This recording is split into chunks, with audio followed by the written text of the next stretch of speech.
Hello, ladies. This is S. And this is G. And welcome to our podcast and new episode. आजच्या एपिसोडमध्ये आपण discuss करणार आहोत की कशा पद्धतीने आपण चांगल्या क्वालिटीच्या फिमेल फ्रेंडशिप्स आणि सोशल सर्कल स्वतःसाठी अट्रॅक्ट करू शकतो. करेक्ट.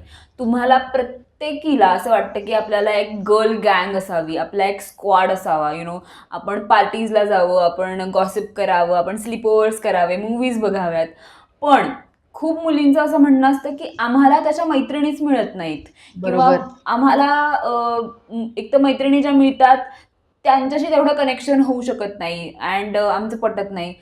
तर आम्हाला असा अनुभव आहे पर्सनली की आमच्या फिमेल फ्रेंडशिप्स ज्या आहेत त्या खूप सुंदर आहेत आणि फुलफिलिंग आहेत, इमोशनली मेंटली फुलफिलिंग आहेत अक्षरशः. त्याच्या बळावर आम्ही जगाची लढाई लढतोय. हो, म्हणजे बाहेर जाऊन आम्ही सगळं बॉस बेपपणा करतो आणि मग तिथे जाऊन रडारडी करतो की यार तुला काय सांगू लाईफ मध्ये काय चाललंय. एक्झॅक्टली. सो हा जो ही एक सपोर्ट सिस्टीम आहे, हे जे एक फाउंडेशन आहे ना. बरोबर. So we have attracted good quality friendships आणि त्याबद्दलच आम्ही टिप्स घेऊन आलोय आज. एक्झॅक्टली. कसं ते करायचं. आणि फक्त फिमेल फ्रेंडशिप्स नाही की तुम्ही एक जनरल एक चांगलं छान तुमचं सोशल लाईफ कसं बिल्ड करायचं. कारण हे कधी शिकवलं नाही की तुम्ही सोशल लाईफ कशी बिल्ड करायची असते. बरोबर. हे आपल्याला कधीच सांगण्यात नाही आलं, हे शिकवलं नाहीये. म्हणजे फार तर आपण इतकं ऐकलंय की चांगल्या सर्कलमध्ये राहा, किंवा ही मुलगी चांगली नाहीये, तो मुलगा चांगला नाही, ह्याच्याशी बोलू नको, त्याच्याशी बोलू नको, इतकंच कळालंय. पण नेमकं ते फिल्टर कसं करायचं, तर आज आपण त्याच्याबद्दल बोलणार आहोत. करेक्ट. तर पहिल्यांदा मला सांगायचं एक महत्वाचं, हा खूप छान कन्सेप्ट आहे जो आपण फायनली क्युरेट केला आहे. म्हणजे we have nailed the secret. Finally आम्ही डिकोड केलंय की कशा पद्धतीने लाईफमध्ये आपण सोशल लाईफ छान बिल्ड करू शकतो. तर यासाठी जो कॉन्सेप्ट आम्ही काढलाय त्याला आम्ही म्हणू 3 सर्कलचा कॉन्सेप्ट. 3 सर्कल म्हणजे कुठला, एक आहे सगळ्यात आउटर मोस्ट सर्कल, एक मिडल सर्कल जो त्याच्या आतमध्ये असेल, आणि एक आहे सेंटर. राईट. तर आउटर मोस्ट सर्कलमध्ये काय येतं. सो आउटर मोस्ट सर्कलमध्ये येतात आपले कलिग्स येतात, किंवा आपले जिम बडीज येतात. म्हणजे अशी लोक जी आपल्याला सोशल लाईफमध्ये इम्पॉर्टंट आहेत, पण ती आपली अगदी घट्टमुट्ट मित्रमैत्रिणी असतील असं नाहीये. म्हणजे जस्ट लिफ्ट मध्ये जाताना तुला हाय बाय करायला लोक हवी, किंवा बीसी ग्रुप असू शकतो, किंवा सोसायटीतल्या 4 बायका असतील शाळेत. बरोबर. म्हणजे जसं मी माझ्या मुलाला शाळेत घ्यायला जाते, रिसिव्ह करायला जाते, तिथे एक 4-5 मैत्रिणी माझ्या आहेत. करेक्ट. तर नक्कीच मी त्यांना पर्सनल काही सांगणार नाहीये, किंवा मी माझ्या इमोशन्स ऍक्च्युअली जाऊन तिथे बोलणार नाहीये कुठले. बट मला ते सोशल होण्यासाठी, किंवा म्हणतात ना की हिला 4 जणी ओळखतात. बरोबर. की हिच्या 4 ओळखी आहेत.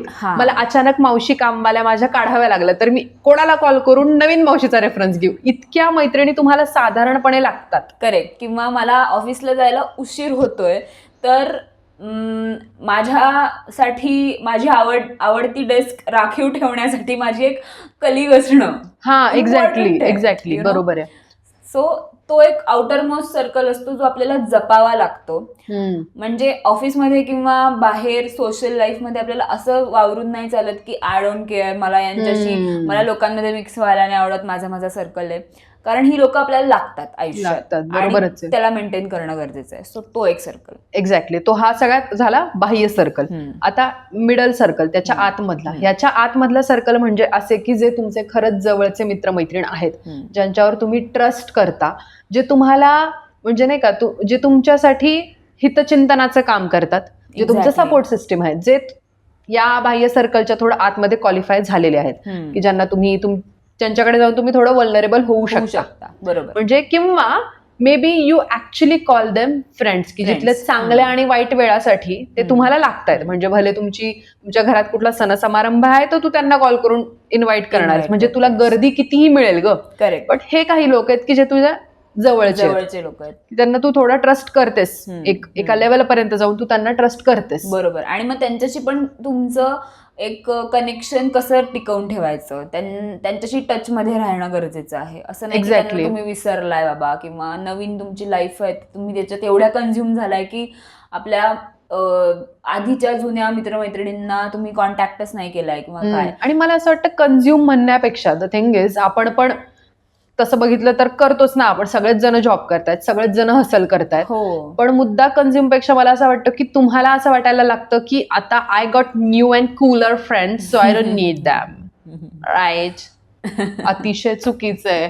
म्हणजे इतकं चुकीचं आहे हे. लहानपणापासून जे तुमचे शाळेचे फ्रेंड्स असतील, कॉलेजमधले जुने फ्रेंड्स असतील, किंवा तुम्ही कुठल्या तरी क्लबला खूप असोसिएटेड होता, कुठल्या तरी एखाद्या कॉजला असोसिएटेड होता, तिथे तुमचा ग्रुप झाला असेल, किंवा कोणाचा ढोल ताशा पथकामध्ये कोणाचे चांगले जवळचे फ्रेंड्स झालेले असतात, तुम्ही तिथे कुठेतरी सर्कल बिल्ड केलं असतो, तर त्यांना पण तुम्ही एक कॉन्टॅक्टमध्ये राहणं हे पण गरजेचं आहे. बरोबर. Let's move on to the next circle.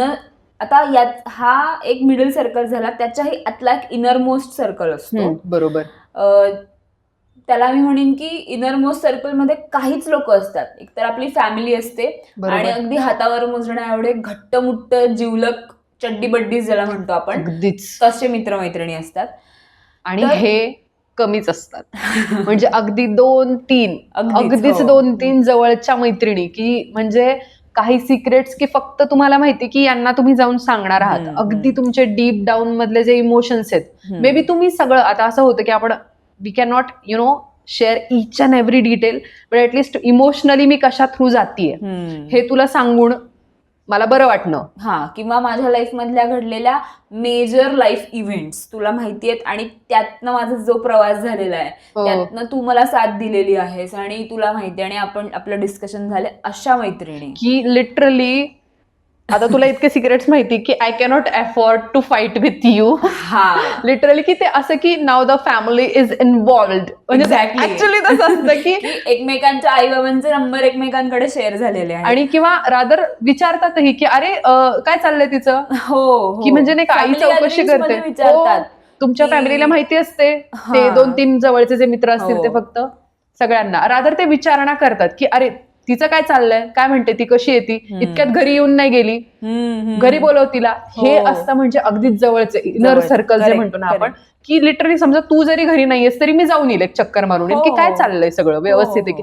हे याला म्हणतात की अगदी जवळचे, की जे यार जे असे फॅमिली लाईक आहेत तुमचे, अगदीच जवळचे, की इथं मेसअप तर करायचंच नाहीये, हे तर तुम्ही व्यवस्थित टिकवून ठेवा. आता मी म्हणते की ह्याच्याही पलीकडे जाऊन सगळ्यात महत्वाचं नातं जे की आहे आपलं सेंटर. म्हणजे आपलं, म्हणजे हे सगळे सर्कल झाले, आता आपण सेंटर मध्ये आपण स्वतः आहोत. तर आपलं आपल्याशी नातं जे आहे, बरोबर, हे your relationship with your self. आणि जेव्हा तुमचं रिलेशन स्वतः सोबत चांगलं फुलफिल्ड असतं, तेव्हा तुम्ही हे बाकीची सगळी नाती जस्टिफाय करू शकता. तुम्ही ही नाती जस्टिफाय करू शकता. आणि तुम्ही स्वतः नरिष्ड असाल, चेरिष्ड असाल, आणि खुश असाल, खाऊन पिऊन सुखी, समाधानी, तृप्त.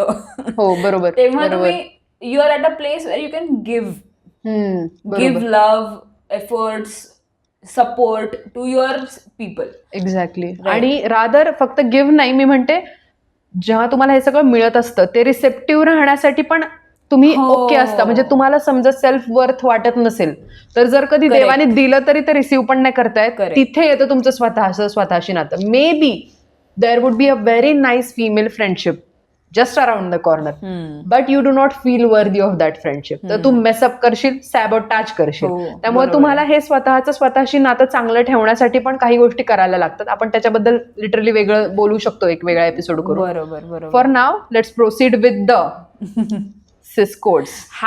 #sister codes. येस. सो मुलींनो, मला असं म्हणायचंय की ते नाही का, पोरांचे जसे विषय, किस्से आणि काय असतं अजून, विषय, किस्से आणि मॅटर. भाई मॅटर झालाय, ये इकडे जरा जाऊन येऊ आपण दोघं. त्यांची कामं असतात. ते कोथरूडहून हिंजळीला कामासाठी जातात. एक मॅटर झालेला असतो, ते सॉल्व्ह करायला गाड्यावरून पोरं जात असतात. सो पोरांचे कसे ब्रो कोड्स असतात ना, तसे मुलींचे, म्हणजे मला असं नाही म्हणायचं की नसतात, मला असं म्हणायचं की अजून असले पाहिजेत, आणि सगळ्यांना ते माहित असले पाहिजेत. आता तर बेसिकली साधारण आपण सध्या जनरल सिस कोड्स बद्दल बोलूया. The very first, the very important code is a dead man rule. Yes, do the honour of explaining the rule. So what is a dead man rule is की माझी जवळची मैत्रीण आहे आणि तिला एखादा मुलगा आवडतोय, ठीक आहे, तिचा क्रश जरी असला, लांबचा जरी क्रश असला, तरी that guy is a dead man for me. That is a rule. जसं पोरांचं असतं ना, भावा तुला ही पोरगी आवडते का, ती मग माझी वहिनी. बस त्याचीच नाही, सगळ्या कोणीच तिच्याकडे वेगळ्या नजरेने अजून कुठल्या बघायचंच नाही, ती वहिनी आहे, संपलाय विषय. सो ते असणं, ती एक डिग्निटी असते, म्हणजे ती, आणि ती जपणं आपल्या मैत्रिणीमध्ये, ते खूप इम्पॉर्टंट आहे. कारण अशा अशा गोष्टींमुळे ना फ्रेंडशिप्स मेसअप होतात. खूप जास्त. Right? आणि this is the last thing that you want, की एखाद्या Exactly. म्हणजे नाही का, एखाद्या तिराईत मुलामुळे, आणि आणि माहिती मुलामुळे. पण नाही त्याच्याबरोबर काय होणार नाही होणार, उगाच मग तेच 3 म्हणजे महिन्याच्या क्रशसाठी 3 वर्षाची friendship, we can't lose that. तेच म्हणायचं. आणि समजा असं असेल की समजा तुला वाटलंय की अरे मला तो आवडतोय, but maybe his you know, म्हणजे तो असा पर्सन आहे की जनरली सगळ्यांचाच क्रश असतो, आणि if you want to go forward, तर तू मे बी तू जस्ट सांग की हे बघ असं असं मला वाटतं की हा जरा विषय माझ्या बाबतीतचा सिरियस आहे, तर काय विषय आहे बाबा तुझा, मग हे बोलून घ्या की who is going to keep that guy. हो, म्हणजे I know this is a very awkward talk, but you have to go through the tough talks. Yes. म्हणजे ते वर्थ आहे, ट्रस्ट मी, ते वर्थ आहे की तुम्ही हा टॉक ऍक्च्युली केला पाहिजे. समजा काही विषय असेल तर लेट देम नो की कोण सिरियस आहे, like what is going to happen, what are we going to do आणि with if it. The friendship is at stake, leave that guy. Exactly. मी तर म्हणेन खरंच ऍक्च्युली नको, काही गरज नाही, काहीच कारण गरज काही नाही. माहित नाही अजून काही घडलंय का नाही. Exactly. So you know, let's move on to next sis code, which is keeping the secret. I mean seriously, आता ना मला असं वाटतं की नाही, प्लीज नाही, मी नाही ते ऍडव्होकेट करणार आहे की मुलींच्या पोटात काही राहत नाही, हे ते असं कसं आहे. बाईची वैरी असते बाई. मला नाही ऐकायचं ते अजून. त्यामुळे प्लीज यार, म्हणजे कोणतं सिक्रेट जर एखादीने अगदी वल्नरेबल होऊन तुम्हाला सांगितलंय, मी गॉसिप नाही म्हणते, ठीक आहे, आता ते एवढे रूल पण मी नाही लावू शकत, असं तर काय करणार, म्हणजे नाही का, गॉसिप बद्दल नाही म्हणते मी, म्हणते की सिक्रेट्स, की जे वल्नरेबल सिक्रेट्स असतात, डीप डाऊन काही तू काहीतरी फार वल्नरेबल सांगितलं, म्हणजे विश्वास ठेवून सांगितलं एखाद्या, म्हणजे कोणीतरी नाही का, मी पाहिलंय असं, कोणीतरी घरामध्ये झालेला खूप काहीतरी डार्क किस्सा दुसऱ्या व्यक्तीला सांगितलाय, आणि त्या व्यक्तीने त्या किस्स्याबद्दल बाहेर उडवलंय मग तिच्या मागे पाठीमागे, आणि मला असं क्रिंज व्हायला होतं की म्हणजे मी या व्यक्तीसोबत परत कधीच असं जवळीकता नाही दाखवणार आहे, की तू तिच्याबद्दल जर स्पिल केलं तर तू माझ्याबद्दल पण करशील. I don't know. मग ते, किंवा कोणीतरी स्वतःच्या घरात काहीतरी फायनान्शियल प्रॉब्लेम्स झाले असतील आणि ते सांगितले, किंवा त्यांचं कुठलं तरी फेल्युअर सांगितलंय, किंवा काहीतरी एखादा हार्ट ब्रेक आहे, किंवा एखाद्या मुलासोबत काहीतरी फारच तिने डिसरिस्पेक्ट सहन केलाय आणि ती फायनली बोललीये कोणासोबत तरी, प्लीज यार आता हे नका बाहेर जाऊन सांगू. आणि ह्याचे 2 कारण आहेत का नाही सांगायचं. एक तर असं होऊ शकतं की मे बी ऍक्च्युली तिची इज्जत खरंच स्टेकवर आहे. असं होऊ शकतं की तिने एखाद्या ठिकाणी मन मोकळं केलंय, किंवा तिने एखाद्या ठिकाणी वल्नरेबल होऊन काहीतरी खूप डीप डाऊन सांगितलंय, आणि तुम्ही जेव्हा ते बाहेर सांगता तेव्हा त्या व्यक्तीबद्दल तशी इमेज पोर्ट्रे होते. You don't know other people. Correct. तिने जर वल्नरेबल होऊन सांगितलंय कुठली गोष्ट, तर प्लीज कीप दोज सिक्रेट्स. बरोबर आहे. Let's move on to next point, being in touch. Very basic but very important. जर तुम्ही एकाच सिटीमध्ये असाल पण आपापल्या कामात व्यस्त असाल, किंवा तुम्ही शहर सोडून दुसरीकडे नोकरीसाठी लग्न होऊन गेला आहात, किंवा काही पण आहे, तरी पण आपल्या मित्रमैत्रिणींच्या टचमध्ये राहणं. बरोबर. म्हणजे आज सोशल मीडिया इतकं इझी झालंय टचमध्ये राहणं, तरीही आपल्याला जड जात आहे टचमध्ये. आणि सोशल मीडिया मी म्हणते की टचमध्ये राहण्याला रिप्लेस पण नाही करू शकत. काही जणांना असं वाटतं की जस्ट नाही का एकदा भेटलो, हा फक्त मीम्स पाठव, म्हणजे काही काही ऍक्च्युली काही ठिकाणी फक्त मीम्स पाठवणं इज द वे, बट काही फ्रेंडशिप्स डिझर्व मोर. एक्झॅक्टली. आणि माणसांची रिप्लेसमेंट ना तुमची नोकरी, ना तुमचा पैसा, ना तुमचं काहीच नाही करू शकत. आणि जे तुम्हाला इथपर्यंत साथ देऊन होते ते असे एका झटक्यात तुमच्याकडनं तुटणं जाणं, हे तुमच्याबद्दल पण ऍक्च्युली फार काही चांगलं बोलत नाहीये. जर तुम्हाला वाटत असेल की बिझनेसच्या नावाखाली हे खपवून जाईल, दिस इज नॉट कूल. आम्ही नाही, म्हणजे हे काय काय बिझी, म्हणजे ठीक आहे तुम्ही बिझी असू शकता, but then you can actually, तुम्ही स्वतः, तुम्हालाही माहिती असतं की याहून बेटर तुम्ही करू शकता जर तुम्हाला त्या व्यक्तीला इम्पॉर्टन्स द्यायचा असेल. बरोबर. Let's move on to next point, which is yes, doing your duties. Yes, म्हणजे ड्युटीज करणं म्हणजे काय, की समजा मला गरज आहे आणि मी रडती अक्षरशः, आणि मी तुला मे बी ऑफिस टाइममध्ये कॉल केलाय, तर इट इज युअर ड्युटी की ऍटलिस्ट 5 मिनिटं तू बाहेर जाऊन म्हण, मला 1-2 मिनिटं बोल आणि सांग की मी संध्याकाळी वेळ काढून कॉल करते. एक्झॅक्टली. ऑफिसमध्ये होते म्हणून कट करून बसली 4 दिवस तिकडे जाऊन. म्हणजे तुमच्या मैत्रिणीसाठी, ते पण जवळच्या मैत्रिणीसाठी, तुम्ही आउट ऑफ द शेड्यूल जाऊन, आउट ऑफ द बॉक्स जाऊन जर काही करू शकत नसाल, तर तुमची मैत्री कितपत आहे आणि काय आहे यावरच मला क्वेश्चन येतं. ऍक्च्युली मला पण तेच वाटतं. 2 स्टेप्स तू तुझ्या शेड्यूल मधनं नाही घेऊ शकत आहेस, काहीतरी तुझं सोडून तुझं नेहमीच ते बॉसचे मीटिंग्स आणि हे सगळं सोडून तर तुझ्या मैत्रिणीसाठी तुला जेव्हा गरज आहे तेव्हा तू जर नाही धावून जाऊ शकलीस, व्हॉट इज इवन पॉइंट? काहीच नाही. किंवा असं होऊ शकतं की मे बी ठीक आहे, चला आय अंडरस्टँड, लाईफ हॅपन्स, तुझा birthday, if I am not able to, किंवा मी अशा पोझिशनमध्ये आहे की मी वेळ नाही काढू शकत आहे, बट ते कम्पन्सेट करण्यासाठी तर ऑफर करू शकते. ऍटलीस्ट हे तर करूच शकत होते मी, काहीतरी करूच शकत असेल. बाबा मला वेळ नाही आज, पण आपण नाही येत्या विकेंडला काहीतरी नक्की किंवा ठीक आहे आपण डिस्टन्सवर आहेत, maybe I can send you flowers, exactly, किंवा maybe I can you know call you and have a game night, something at least काही तर होऊच शकतं. So doing your duties. Yes. Next point is small things and efforts. Yes, small things and efforts म्हणजे काय? तू जर कुठे फिरायला गेलीस तर माझ्यासाठी काही न आणतं तू येऊ शकत नाहीस. आय मीन काय म्हणजे तुझं पॉइंट काय? तू हात हलवत आलीच कशी? हे नाही करायचंय. नाही, हे नाही जमणार आहे मला. किंवा एक साधारण असतं की ठीक आहे, maybe I am not into stationery, but तू आहेस तर मी 4 व्हिडिओ बघून, रिव्ह्यूज ऐकून मग मी स्टेशनरी घेणार.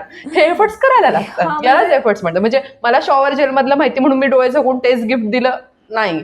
तुला हे आवडतं ना, ठीक आहे, मी थोडंसं रिसर्च करीन आणि मे बी ते देईल तुला. करेक्ट. किंवा कधी कधी असं होतं ना की फिमेल फ्रेंडशिप्स मध्ये कधी आपण बहीण बनतो, कधी आपण आई पण बनतो, म्हणजे यु नो कधी आपण मेंटॉर बनतो, कधी आपण लहान बहीण पण बनत असतो, किंवा कधी कधी फक्त रडगाणं ऐकायचं काम करतो. किंवा कधी फक्त गॉसिप पार्टनर हवी असते. हो. तर मला असं वाटतं हे खूप ब्युटिफुल आहे की आपण आपल्या रोल्स प्रमाणे एक्सचेंज होऊन एकमेकींना काहीतरी एक्स्ट्रा ऑफर करू शकतो, जे गाय फ्रेंड्स नाही ऑफर करू शकत. नाहीच करू शकत सिरियसली. म्हणजे ते असतं ना की म्हणजे मी आता तुला फोन केला आणि म्हटलं तुला माहिती का ती ऑफिसमधली त्या पलीकडच्या लेनमध्ये असणारी जी काम करणारी मुलगी तिने सेम माझ्यासारखं टॉप घातलंय, आणि तू जेव्हा रिप्लाय करशील की काय बोलतेस, मला वाटलंच होतं ती तुला फॉलो करते आणि तुझं ट्रेंड वगैरे ती हे करते. हेच जर मी नवऱ्याला सांगितलं तो म्हणेल हा ठीक आहे, मग नको घालू ना तो शर्ट तिने घातलाय तर. हे काय म्हणजे मजा येत नाही मग. आणि मला असं वाटतं की बघ मला सगळं कळतं, मला ना सल्ला नकोय तुमचा, मला सगळं समजतं, तुम्ही माझी कुरकुर ऐकून घ्या. एक्झॅक्टली. रेसिप्रोकेट की मला वाटलंच होतं ती अशीच कुचकटच आहे, हे जे असतं ना मुलींचं की बरोबर, तर ते हवं असतं आपल्याला. We live for that seriously. So basically these are all our points. Correct. To attract the best possible social life and best possible friendships in your life. Yes. This is S signing off. And this is G, over and out.